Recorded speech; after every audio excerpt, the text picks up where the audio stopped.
A bank is robbed. There are no witnesses. Its president is missing without a trace. When a body surfaced, the criminal investigation grew deadly serious.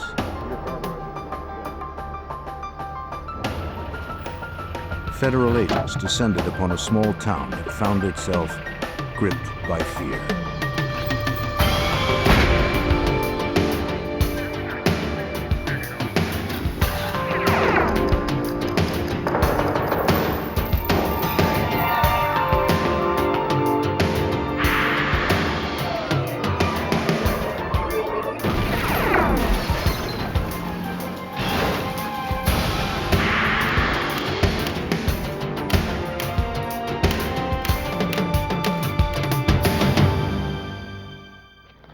When the small community of Noel, Missouri discovered their bank was robbed, they were shocked. When the bank president turned up missing, they were outraged. But things aren't always as they first appear. And when clues began to surface, the facts were more terrible than anyone could have guessed. I'm Jim Kallstrom, former head of the FBI's New York office. For federal agents, the Noel bank robbery became an intricate case in modern forensics and dogged determination.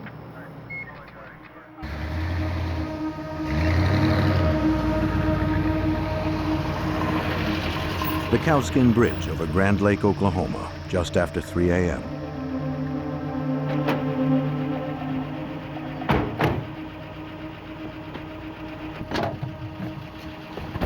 The lake is popular for fishing and boating. But on this night, it would be the scene of something far more sinister.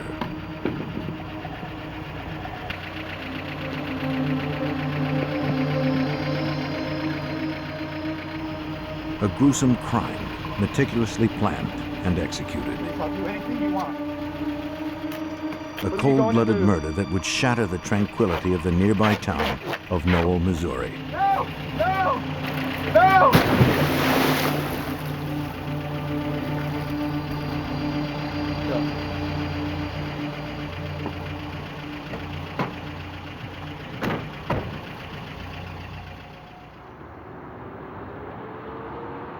Tucked away in the southwest corner of Missouri and home to about 1,200 residents, Noel is a community proud of its small-town charms and low crime rate. On the morning of October 6, 1989, Pauline Coonrod headed off to work at the State Bank of Noel. The cashier's first task upon arriving was to unlock the front doors.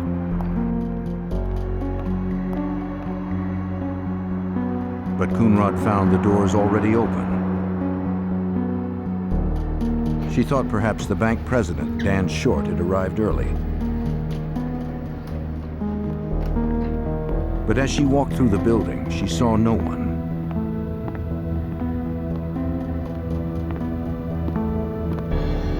Within moments, Coonrod realized the vault had been robbed. Noel police and the McDonald County, Missouri sheriff responded to Coonrod's 911 call. The FBI was also called in since the bank was insured by the FDIC, the Federal Deposit Insurance Corporation. An agent was sent to investigate from the nearby Joplin, Missouri office. The entire scene was meticulously photographed and dusted for prints. The agent noticed that the security camera had been spray painted and shot out. Spent casings found below the camera indicated that the robbers used a .45 caliber handgun. Investigators discovered that the thieves had made off with over $71,000, including 320 pounds of quarters, dimes, and nickels.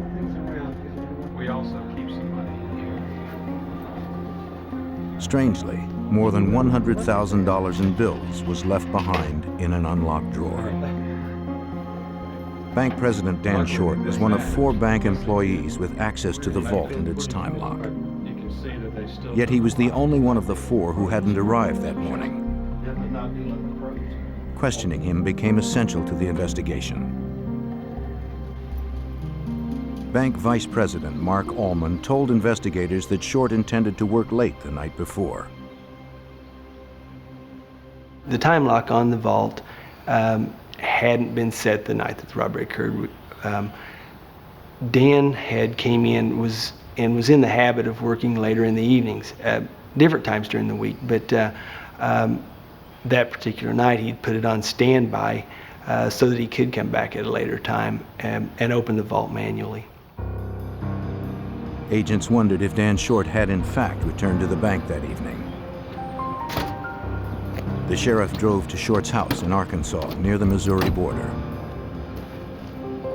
But no one was home, and his red pickup truck was gone. Short's absence alarmed investigators. They couldn't help but wonder what role the banker played in the robbery. Within hours, word of the crime spread throughout the scandalized community. Noel's a small town. Main industries, poultry processing plants, some small shops, local merchants, quiet town, tourism in the summertime with the rivers, that sort of thing. But basically just your average small town. Crimes like this did not happen here. Reports of the heist and the missing bank president filled Noel news broadcasts. Investigators received many calls from the community offering help. One call from an employee at Sibley Manufacturing just outside of town gave investigators their first break. Hey, listen, come in this morning. I see this truck. He reported a red pickup truck abandoned in the factory parking lot. The truck was registered to Dan Short. Investigators found coin wrappers strewn across the truck bed. Right here. The truck was dusted for fingerprints, but only Short's were identified. That's a whole roll of dimes, man. The discovery of the truck gave case agent and 19-year FBI veteran Liddell Farley a couple of scenarios to pursue. At the end of the first day, we weren't sure if we were dealing with an abducted banker or whether the banker, Mr. Short, had absconded with the money. Stops were being placed with his credit card. Airports were being canvassed. Rental car agencies were being checked to see if he perhaps had leased a car. But primarily we're looking for his body, either alive or dead, in the immediate area of Noel. With Short still missing, investigators secured a search warrant for the bank president's house, hoping to find something that would lead to his whereabouts. State police, anybody home? Mr. Short. Inside, all was quiet.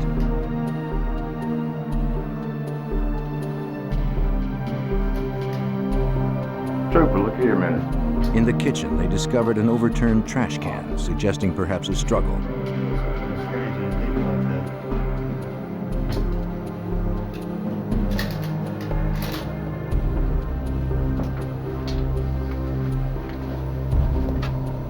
They searched every room.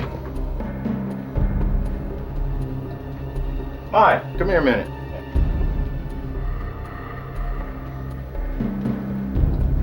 By the bed, they found Short's glasses on the nightstand.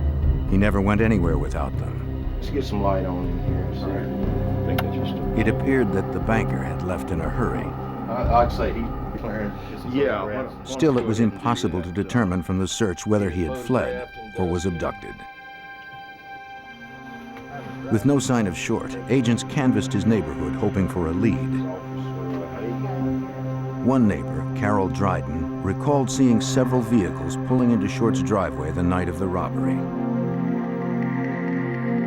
Assistant U.S. Attorney Mike Jones was involved early in the investigation. According to Jones, Dryden's statement was critical. Around 2 o'clock in the morning, which really gave us the first time frame, she saw lights going into Dan Short's property, headlights, and then about 15 or 20 minutes later going out of Dan Short's driveway. But the neighbor's statement didn't put the FBI any closer to finding Short.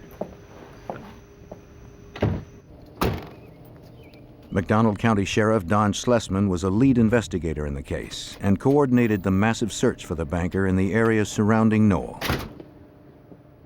We set up a command post on the west side of Noel. The groups were split up, giving roads to walk down. Highway Patrol had their helicopter down, we had airplanes. Just mainly did a search from the air and ground. Beginning from the location where Short's truck was found, search teams proceeded outwards in concentric circles, hoping to find a trace of Short in the immediate vicinity. 5 days after the crime, there was still no trace of the bank president. As the hunt expanded, Farley and 22 agents from the Kansas City office formed a task force with local law enforcement. To house the large number of personnel, the FBI set up headquarters at the local armory. While they unpacked, leads came pouring in from concerned residents. One tip came from local truck driver Buddy Mills.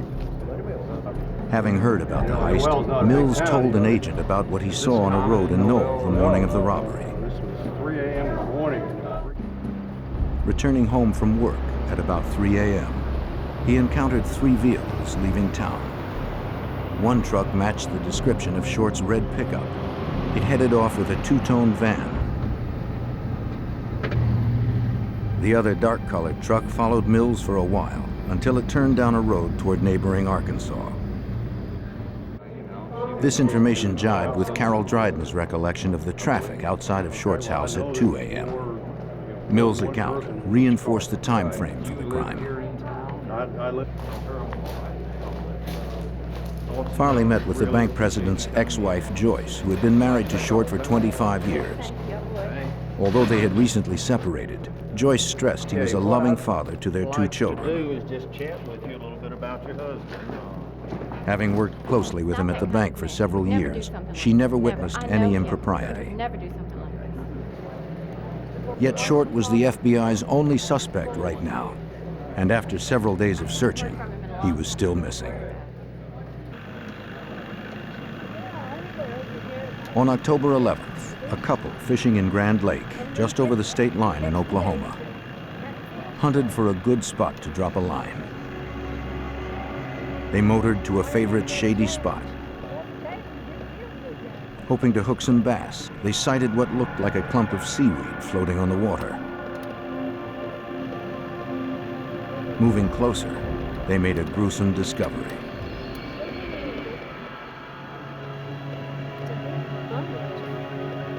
Just under the surface, they saw the head and arms of a submerged body. 5 days after the robbery of the State Bank of Noel, Missouri, a dead body surfaced. 2 employees of the marina towed it to a dock. The body was badly decomposed, but the coroner determined that the man had been dead for 5 days. Immediately after death, bacteria begin to break down the soft tissues of the organs, releasing gaseous compounds. After a few days, the gas fills the corpse and can lift the submerged body to the surface. Sheriff Don Schlesman recalled the bloated remains lifted additional weight from the bottom of the lake. He had the chain tied to him in a concrete block and part of a chair. And it was a pretty gruesome sight, really. A corpse will float until the skin tears, releasing the gases. Then the body will sink back to the bottom. If the boaters hadn't seen the body that day, it may have never been found. The time of death was later determined to be consistent with the time frame of Dan Short's disappearance. The sheriff found a wallet in the victim's back pocket. Inside was a driver's license confirming the identity as Dan Short. The sheriff contacted the FBI. The search for 51-year-old Dan Short was over, and a homicide investigation had begun. With his surfacing, which was almost in defiance of the people who had murdered him, it gave us the knowledge of what had happened, and it gave us the focus that we needed in the investigation to direct resources thereafter.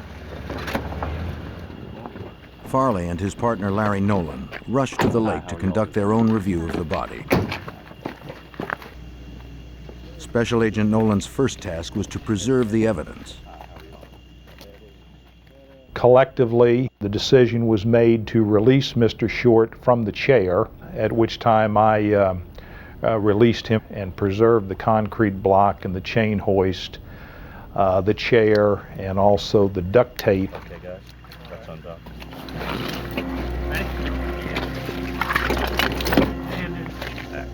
With Short's corpse freed from his death trap, the coroner removed the body. The medical examiner determined the probable cause of death was drowning. The chair with the block, chain hoist, and duct tape were examined and photographed by investigators before being sent to the FBI lab in Washington, D.C. The task force set up a hotline and published pictures of the chair to alert the public, hoping someone would come forward with information. It was clear from examining the chair and the apparatus, so to speak, that was attached to it, and the location of Mr. Short's body, that he had died a horrible death. All indications are that he was conscious when he was dropped from the bridge, some 30 feet to the water. The hotline was inundated with calls, helping build a file of more than 80 suspects.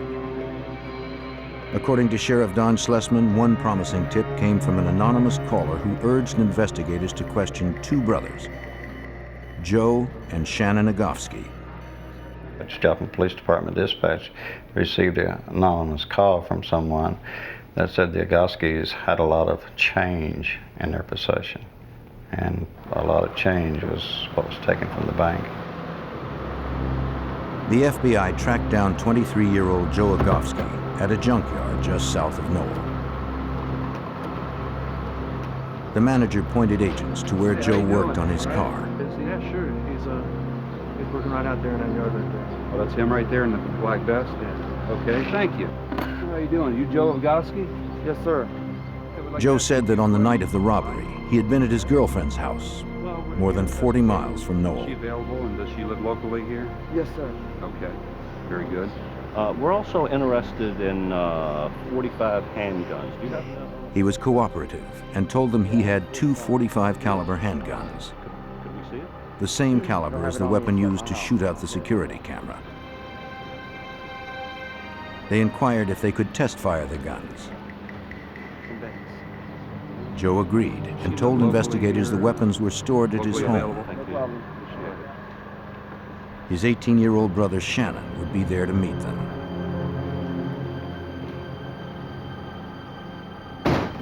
And your brothers? Is this? When the agents arrived, Shannon Agowski showed them where the guns were kept. Shannon told investigators that on the night of the murder, he was at his mother's house, where he was still living at the time of the crime. All right. It's going to be all right if we take these downtown? After firing both guns, agents sent the shell casings to the FBI lab. Examiners there would later determine that they did not match those found at the bank. To lead agent Farley, it was a dead end. Both expressed their willingness to help the investigation if they could. Both had alibis for the evening of the crime. Given these factors, our attention was directed elsewhere with other suspects, as both the Agowski brothers appeared to be not involved in this crime. Back at Grand Lake in Oklahoma, where Short's body had been recovered 2 days earlier, resident Rowdy Foreman was out fishing with his son and daughter when he made a curious discovery along the shore. We came across a wooden dowel, a brace, if you want to call it that, and it was just out of place. Alongside the chair part, Foreman also found a piece of duct tape. Having seen pictures in the newspaper, he believed it may have been from the chair found with Short's body. He sent his son to fetch plastic bags from his house in order to preserve his find. Sheriff Don Schlesman and a partner drove to Oklahoma to question Foreman about the discovery. And they asked me, said, "Do you have a piece of evidence?" I told him, I don't know if it's evidence. I said, I found a piece of duct tape. And his first comment was, "Oh my God, isn't that pretty?" And they were looking at the fingerprint, just clear as day. There was a print there. The fingerprint appeared to be made from car grease, impervious to the lake water. But investigators still had to prove the tape was used in the crime. Although the tape contained fingerprints, that piece of evidence was not relevant unless it could be proven to be part of the chair or the apparatus in which Mr. Short was drowned.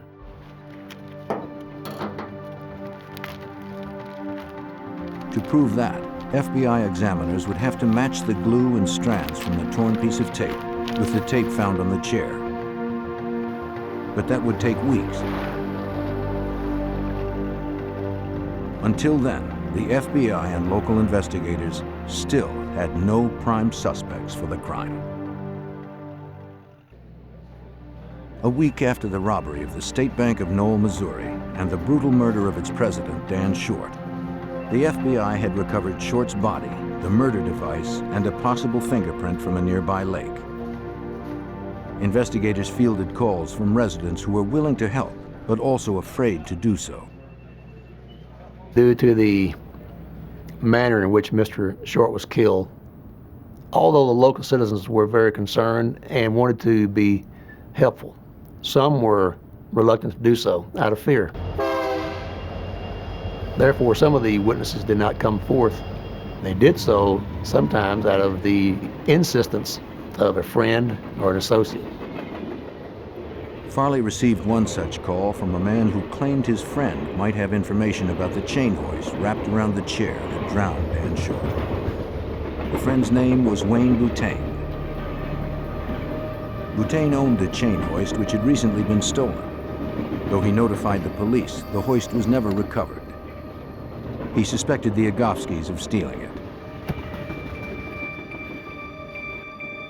Farley showed Boutain the photos of the hoist investigators had retrieved from the lake. Boutain identified it as his own. He recognized damage on the pulley.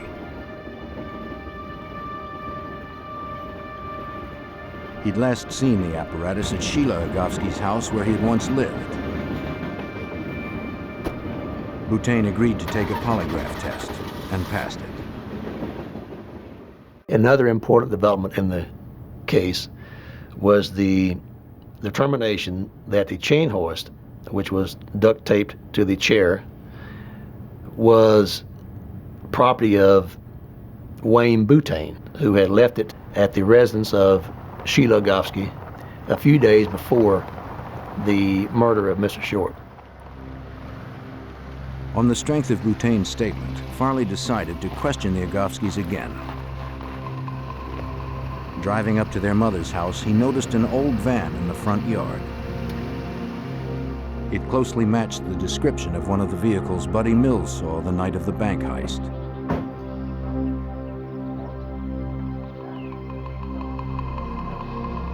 Can I help you with anything? Yes, ma'am. Farley questioned Sheila about the missing chain hoist, but she claimed to have no memory of it. She also corroborated Shannon's alibi, saying he was at her house the night of the murder. I don't know anything about it. I have no idea. Okay. I can't help you with anything. I appreciate your time. We'll be back in touch. Farley left with suspicions that she knew more than she was telling.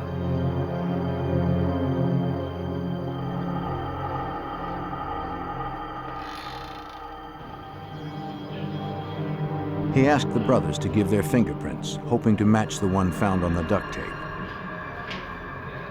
Joe Agowski complied. When asked about the hoist, he told Farley he remembered seeing it at his mother's house, yet he didn't know what became of it. A few days later, Farley returned to Sheila Agowski's.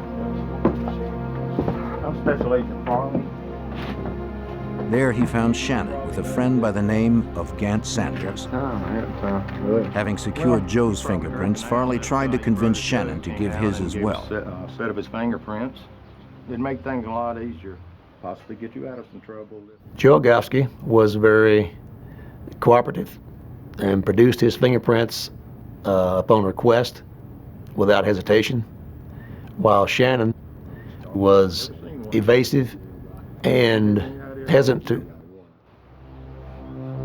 Gant Sanders watched cautiously. Shannon echoed his mother's story, proclaiming he had no knowledge of the chain hoist. I'll be seeing you guys later. He eventually promised Farley he'd come down to the police station to give his prints, but he never showed. Although Farley had initially dismissed the Agowskis as suspects, he took note that Shannon and Joe's memories of the chain hoist were conflicting. Now, he decided to take a closer look into their background.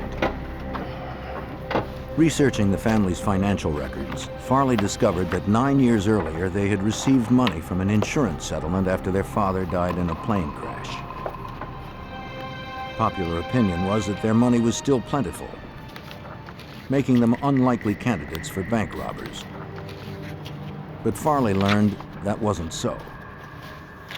While they had all received a considerable sum of money, as of that time, Joe had spent his. Their mother had spent a large portion of hers, and Shannon Agowski had a considerable amount of money still in a fund, but it was not available to him at that time until he was 21. Agents found that both brothers had recently purchased cars with cash, yet neither had jobs.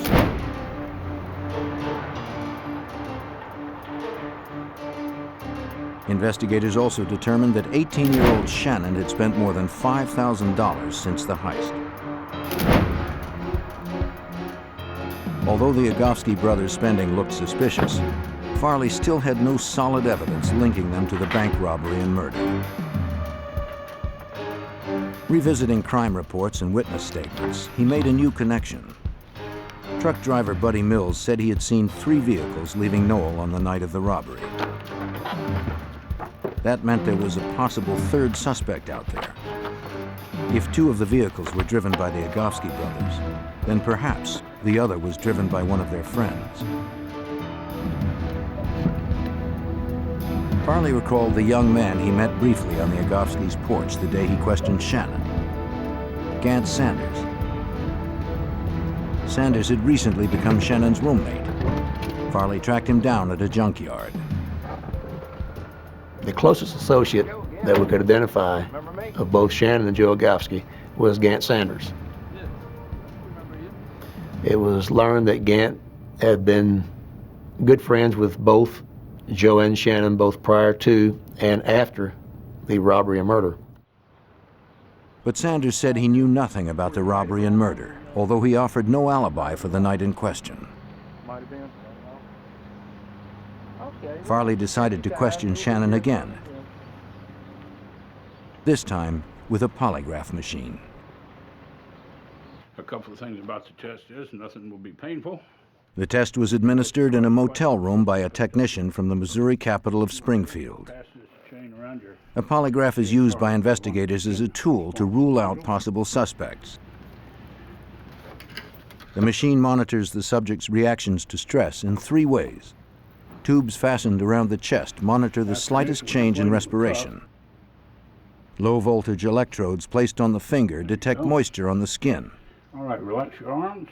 And a cuff on the arm measures changes in blood pressure.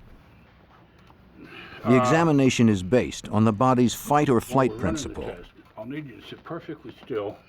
When the brain perceives a physical or psychological threat, the body responds by increasing blood pressure, heart rate, and respiration. Shannon Agowski was asked about Dan Short, the robbery, and the murder. Did you take a chain hoist from Wayne Butane's? No. Did you kill Dan Short? No. Based on his physiological responses, the examiner determined that the younger Agowski brother was deceptive about his knowledge of the crime. It was clear to Farley that Shannon was somehow involved. You do. But he'd need more convincing evidence to bring charges. Figure out what's best for yourself. In December 1989, the Agowskis were subpoenaed to appear before a grand jury to answer questions under oath. Each family member gave testimony separately. Shannon, Joe, and Sheila each disavowed any knowledge of the bank robbery and the murder of Dan Short. After questioning, Shannon was once again asked to supply his fingerprints voluntarily. Can you tell me where these are? Again, he agreed and set an appointment. In Washington, D.C., FBI analysts continued to examine the items sent to them by the agents in Noel, trying to match the chair part and tape retrieved by Foreman to the chair and tape that had been bound to Dan Short. An examiner confirmed that the wood found by Rowdy Foreman was part of the same chair that Dan Short was taped to. The piece of tape with the fingerprint on it was the most promising piece of evidence. But did it match the tape used on the chair and body? It did. Examiners were conclusively able to link these portions of tape by matching the torn ends, the fibers, and the glue. The tape found by Foreman had 2 complete prints on it. They compared the prints to Joe Agowski's, but they did not match. Farley recalled this finding was not all bad news. The fingerprint examiner notified me that the prints on the tape were similar to that of Joe Agowski, but not identical. And he advised me that the fingerprints of siblings were often similar in pattern. Therefore, getting the fingerprints of Shannon Agowski was imperative. Although he told the grand jury he would provide his fingerprints, Shannon never did. But this time, Farley would force Shannon to comply by serving him with a subpoena. Grudgingly, Shannon Agowski gave his prints to the FBI almost 5 months after the heist and murder. Since comparing his prints to those found on the tape would take several weeks, Shannon was free to go.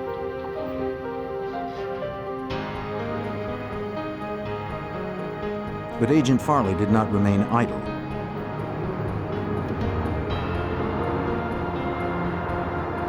He knew that Gant Sanders was close to both brothers and probably knew more about the crime than he had said. So he decided to confront him.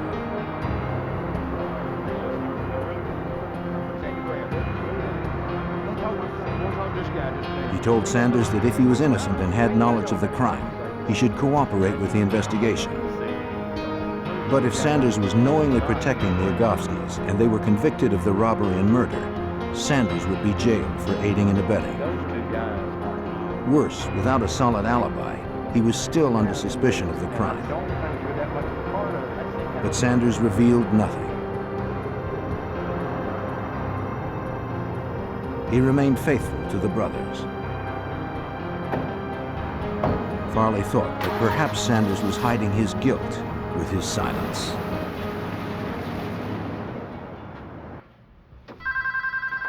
Agent Farley pursued 2 brothers, Joe and Shannon Agowski, as the prime suspects in the bank heist and murder. Joe's fingerprints had been compared to the 2 found on the duct tape from the murder device. His did not match. As investigators waited for results on a comparison with Shannon's, additional partial prints were discovered on the tape.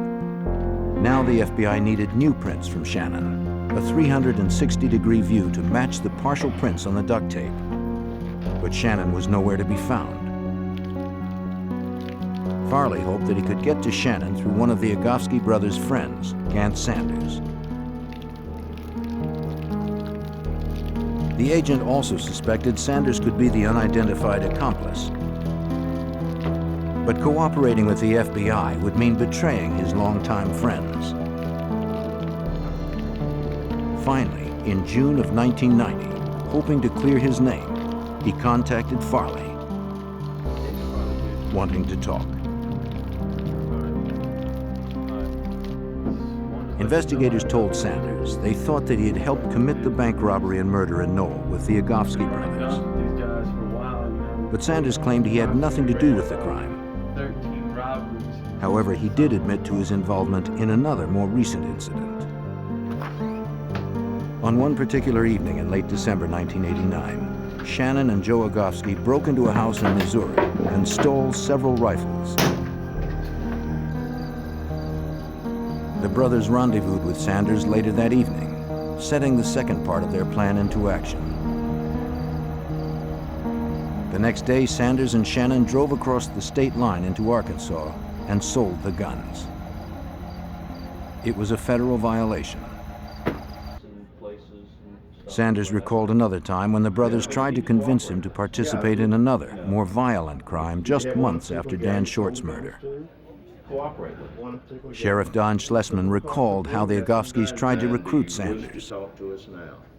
And they told him, we're not doing any more Mickey Mouse stuff. We're going to go hit a place, and there's probably going to be some shooting, because they got armed guards.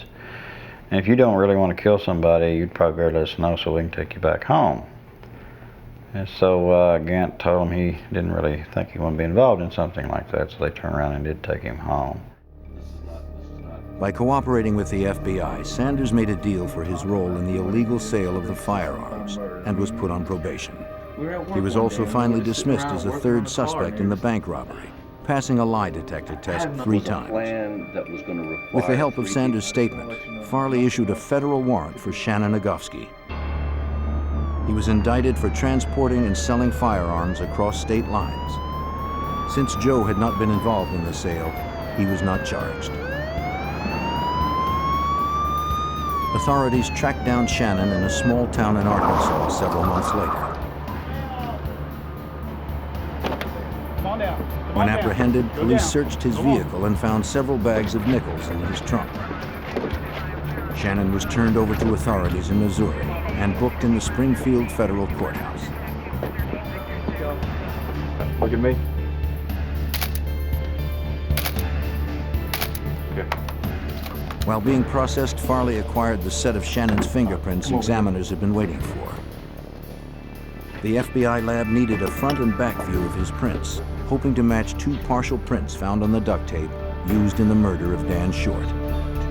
But his older brother Joe was still free, and Farley had little evidence to tie him to the crimes. Investigators knew the brothers remained in contact while Shannon was behind bars. Since all prison conversations were recorded, agents got a glimpse into the Agowskis' family relationship. Shannon made a number of calls to his mother and Joe. According to Assistant U.S. Attorney Mike Jones, one call was particularly incriminating. Shannon was asking Joe if we would be able to make a case against him, and Joe indicated that we would not be able to put him at the scene.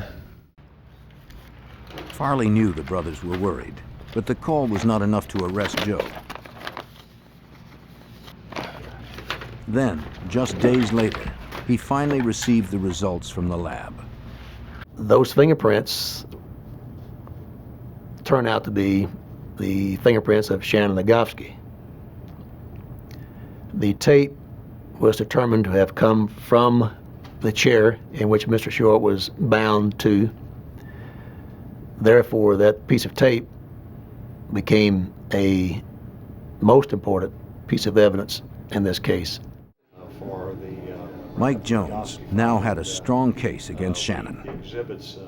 We knew we were going to prosecute Shannon once we got those first 2 fingerprints, and then the main focus was on Joe, trying to get a case built against Joe. How's it going? Finding evidence against Joe was a thorny task. Nothing directly linked him to the crime. Once again, Farley combed through financial records to see how much Joe had spent.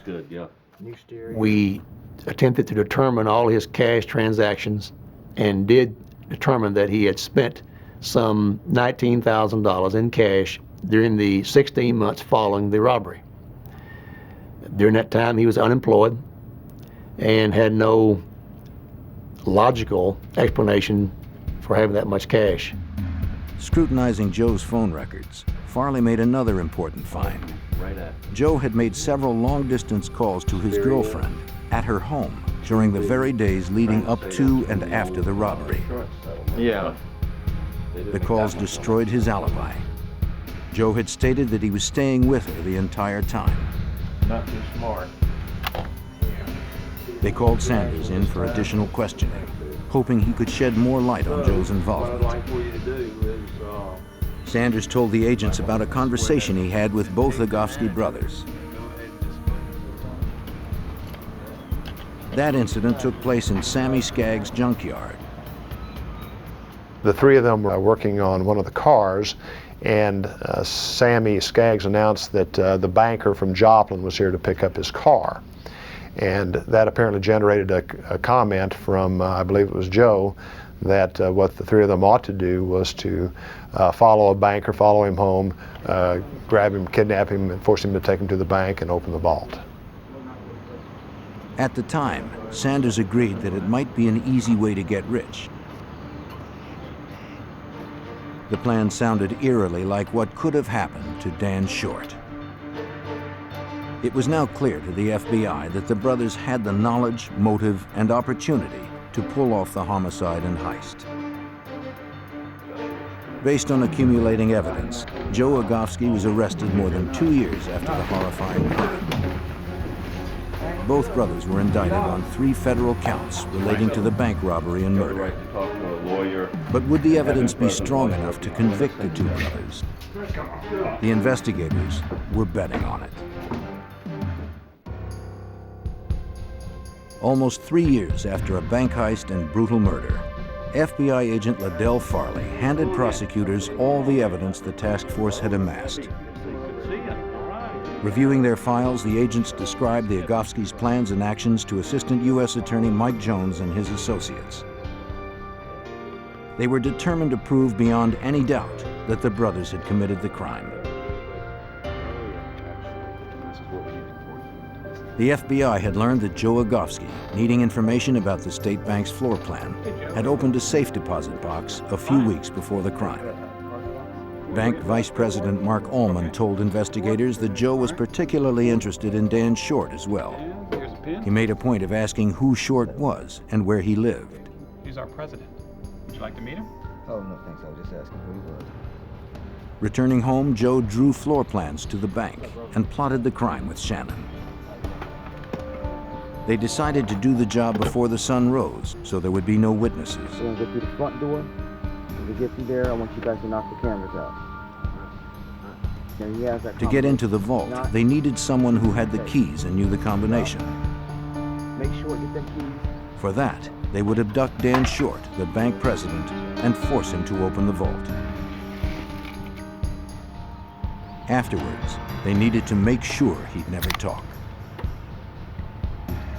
Short, don't give that combination up. They thought it would be easy money. Life would be good with their new fortunes. Let's get these guns clean. In the early hours of October 6th, Joe and Shannon Agowski put their plan into motion. Acting as a lookout for them was an unidentified accomplice who drove the blue Chevy pickup. It was the same vehicle neighbor Carol Dryden recalled seeing around Short's house a week before the kidnapping. The brothers loaded their mother's brown and tan van with the equipment they would need to commit the crime. At around 2 a.m., they arrived at Dan Short's house, a brief trip across the Arkansas border.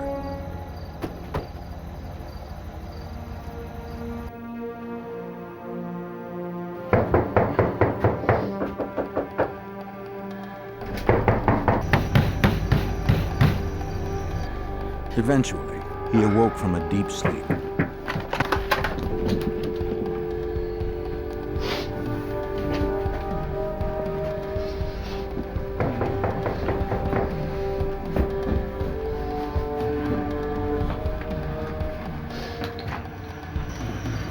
The intruders would be the last people he ever saw. Get out of here. Short tried to flee. The but he had no chance against the brothers and their accomplice. They threatened to kill him unless he turned over his keys to the bank. Hey, leave me alone. I haven't done shit. Shut up. Silencing him, the intruders dragged Short outside. The terror continued as Short was stuffed into the front seat of the van.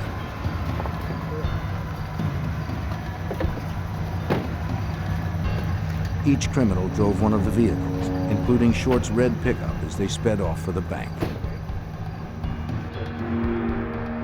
Agent Farley and the prosecutors continued piecing together the events of October 6th.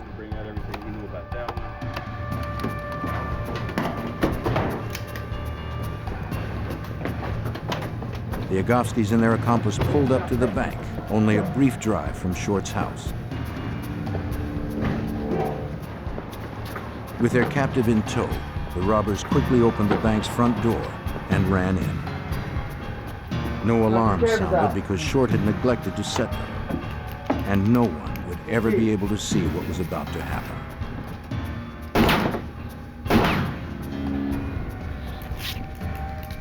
Let's go to that desk. After ripping the duct tape off his mouth, they pulled Short over to his desk and retrieved the keys to the safe.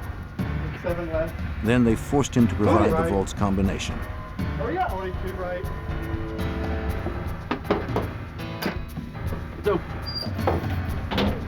Once inside, they grabbed all that was in reach Get him out. Get out. Move and now. dashed away. Go. I'll blow your head off. Move it. They dumped the loot in the truck. Afraid for his life, Short complied with their every demand. But the assailants pistol whipped him and knocked him out. On the way out of Noel, Buddy Mills crossed paths with the brothers. After he passed the intersection, the three vehicles sped off, the first two heading toward Grand Lake.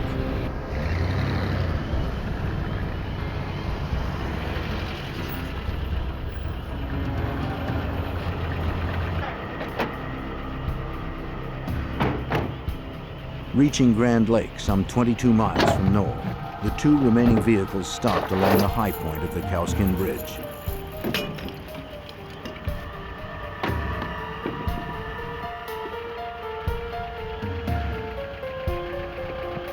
Here, Shannon and the unknown accomplice prepared to kill Short by drowning him. In his haste, Shannon took off his gloves to secure a portion of the tape. Shut up! And unknowingly left greasy fingerprints behind. Stop! What are you doing? Stop! Don't do this. Then the two attached the stolen chain hoist. I'll do anything. Anything you want. When they finished, they lifted Short above the lake. Oh, no! No! And plunged him into the black water below.